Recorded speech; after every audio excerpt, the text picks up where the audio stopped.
بتائیے کہ الحاد کی یعنی ملحدین کی کیا علامات ہیں، اس حوالے سے آگاہی فرمائیں۔ بسم اللہ الرحمن الرحیم۔ ہم نے پہلے بھی عرض کیا کہ ملحدین جو ہیں جس طرح اللہ کریم جل وعلا کی ذات و صفات کے منکر ہیں، اسی طرح ان کی علامات میں یہ ہے کہ وہ جو کائنات کا مقصد ہے نا، اس پر عجیب قسم کے سوالات اٹھاتے ہیں جی اچھا، اب مذہبی طور پر اگر ان کو کوئی دلائل دیے جائیں تو وہ مذہبی طور پر دلائل کو قبول نہیں کرتے، وہ کہتے ہیں غیر معقول چیزیں ہیں۔ غیر معقول سے مراد ہے، وہ کہتے ہیں یہ جو مذہبی آپ کے دلائل ہیں یہ چیزیں ہماری عقل میں نہیں آتے، ٹھیک ہے، مطلب وہ عقل کا جو درجہ ہے بنسبت دین کے یا قرآن کے، وہ عقل کے درجے کو زائد اہمیت دیتے ہیں۔ ہم یہ سمجھتے ہیں کہ جہاں پر قرآن و حدیث یا دین کی کوئی تعلیم پہنچائے تو وہاں ہم عقل کو قربان کر دیتے ہیں، چاہے وہ عقل میں آئے یا نہ آئے، جو قرآن میں فیصلہ آ گیا، جو رب نے فرما دیا، ہم نے سر خم تسلیم اس کو یعنی کر دیا۔ اہل اسلام عقل کو پیچھے رکھتے ہیں، احکامات الہیہ احکامات دین کو مقدم رکھتے ہیں، اور ملحدین عقل کو مقدم رکھتے ہیں اور ان چیزوں کو وہ کہتے ہیں یہ چیزیں ہماری عقل میں نہیں آتی۔ اسی طرح جو مذہبی عقائد ہیں، مذہبی عقائد سے صرف یہ مراد نہیں کہ وہ اللہ تبارک و تعالیٰ جل وعلا کی ذات و صفات کے منکر ہیں،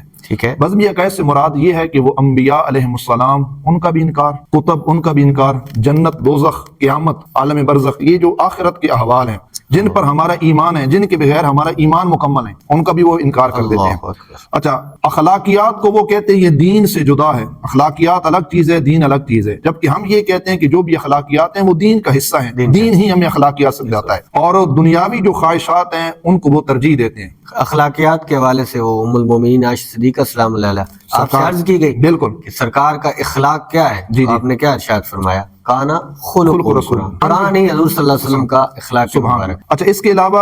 آخرت کا جہاں پر وہ انکار کرتے ہیں، آخرت کے انکار کے ساتھ ساتھ وہ آزادی کو حد سے زیادہ اہمیت دیتے ہیں، یعنی کوئی پوچھنے والا نہ ہو۔ ہم یہ سمجھتے ہیں نا کہ آزادی ہمیں عبادت کے حوالے سے ہے، ہم مسلمان ہیں، ہمارا ایک اپنا ملک ہے، ہم آزاد رہ کر عبادت کر سکتے ہیں۔ وہ آزادی کو دوسرے معنی میں لیتے ہیں، آزادی سے مراد وہ لیتے ہیں کہ ہم جس طرح مرضی اپنی زندگی گزاریں، کوئی ہمیں پوچھنے والا نہیں ہے، بے لباس ہوں، جو مرضی کھائیں، جو مرضی پئیں، حلال حرام کی تمیز نہیں ان کے اندر، جو مرضی کریں، جو معاملات زندگی اختیار کریں، چونکہ ان کو علم ہے آخرت ہے نہیں، اللہ تعالیٰ نے تو ہم سے پوچھنا نہیں ہے، تو اس حوالے سے وہ آزادی کا ایمان ہی نہیں اللہ تعالیٰ کا، تو اس چیز کی طرف ان کا دھیان بالکل۔ اچھا، جو دینی شاعر ہیں، دینی شاعر سے مراد جو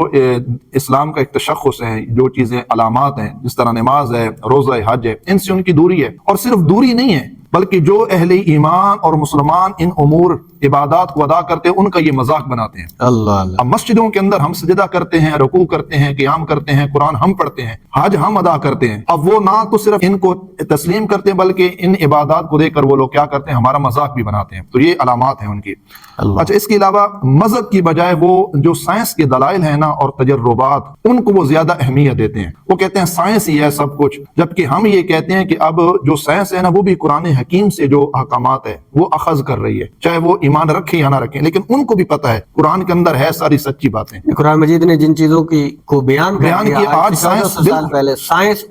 ان چیزوں کو لے کر ان کے اوپر تحقیق کر کے لوگوں کے سامنے تجربات پیش کر رہی ہے۔ سائنس محتاج ہے قرآن کی، قرآن یقیناً اس میں کوئی، اور وہ کیا کہتے ہیں، وہ کہتے ہیں سارا کچھ سائنس ہے، یہ جو ہم نے تجربہ کیا وہ تجربات ہی ہیں، وہ مذہب کو یعنی کہ اتنا قبول نہیں کرتے۔ اللہ اچھا، اس کے ذریعے زندگی کا مقصد جو ہے وہ مذہب سے نہیں بلکہ مرضی سے ہے، یہ ان کی علامات ہے کہ ہم نے زندگی کو ایسے نہیں گزارنا جیسے مذہب اسلام چاہتا ہے، یا جہاں سے مذہب اسلام نے منع کیا ہم نے وہاں سے رکنا، اور جہاں مذہب اسلام نے جانے کا حکم دیا ہم نے وہاں جانا۔ وہ اپنے آپ کو مذہب کتابیں نہیں بلکہ مرضی اور خواہش کتابیں کر کے زندگی یعنی جو چیز پسند آئی اس کو قبول کر لیا اور جو چیز پسند نہیں اس کو چھوڑ دیا۔ حالانکہ اسلام والوں کا یہ وتیرہ رہا ہے کہ وہ اپنی خواہشات کو چھوڑ کر دین اسلام کے اصولوں کے مطابق اپنے آپ کو تابع کرتے ہیں۔ تو یہ چند ایک علامات تھی فتنہ الحاد کے حوالے سے جو ملحدین ہیں، ان حوالے سے میں نے عرض کر دی۔